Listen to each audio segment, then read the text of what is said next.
what are the two main factors that stop people from staying vegan, that prevent people from staying vegan? In my experience, the first and most important one is people aren't getting enough calories.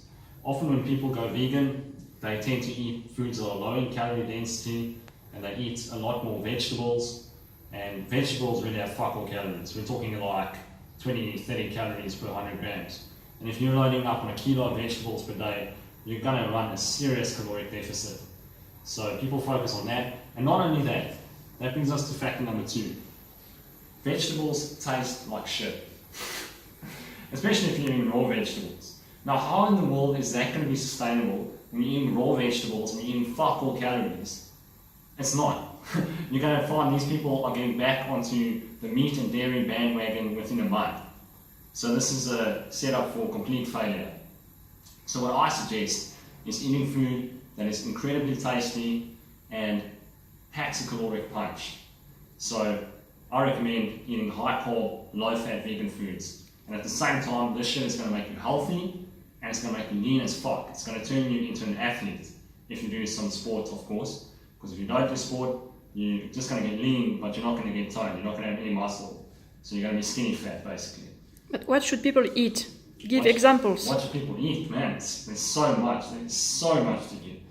So what I usually eat is, like, I have my bananas. There's these really tasty bananas in Chiang Mai. There's so many varieties. A lot of people don't even know that you get like 1,000 varieties of bananas, just as an example. So of every fruit that is cultivated, you get 1,000 varieties of that fruit. Just imagine that. That's an incredible amount of variety. But unfortunately, we live in a society where everyone is food phobic, everyone's sugar phobic, so we don't have as much variety as there could potentially be. So we just have to go for the best fruit that we can find in the moment. And the best fruit is the fruit that tastes the sweetest. So you want to go for things like bananas, dates, and anything that really tastes incredible, because if it doesn't taste good, then it's likely been doused with pesticides and it's just not a quality fruit. So you want to go for fruit that really tastes good. And the only way you're going to figure out what tastes the best is over time with trial and error. You've got to have a little bit of experience. So yeah, and there's also starches. There's an incredible variety of starches. You've got rice, you've got corn, potatoes, sweet potatoes, quinoa, millet, Pasta. pasta primavera. There's so many varieties. And I think the main thing people must realize is that everything that they had before on the animal product diets they can have in the vegan version, and it takes about 2 weeks for your taste buds to adapt to vegan foods, because the flavor is, in general, it's more subtle, but once your taste buds adapt to that flavor, then you're definitely not going to miss animal products, and you'll realize that food tastes better than it ever tasted before. So that's a huge difference. So that's the main thing. It's getting enough calories and having food that is incredibly tasty. And if people can just hop onto that bandwagon, the calories and tasty food, then I believe we'll never have a problem with people not staying vegan ever again.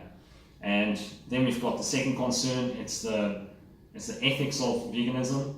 A lot of people just don't give a fuck about the ethics. I mean, you can show them Earthlings, you can show them Gary Yourofsky, you can show them Cowspiracy, which is the environmental side of things. People don't really care about that. I see environmental aspect also as ethics, because we have to behave in an ethical way to save our planet. And unfortunately, people don't give a fuck about the environment and the animals, just because we've been conditioned to be so detached from them. We've been conditioned to just focus on consumerism, materialism, and our own selfish desires, that we no longer see animals as living, feeling beings, just like a cat or a dog or fellow human. So yeah, ethics and environmentalism, I don't really talk much about that because people just don't care about it. So we have to focus on the health aspect of things, and we have to focus on how we can make it tasty and sustainable.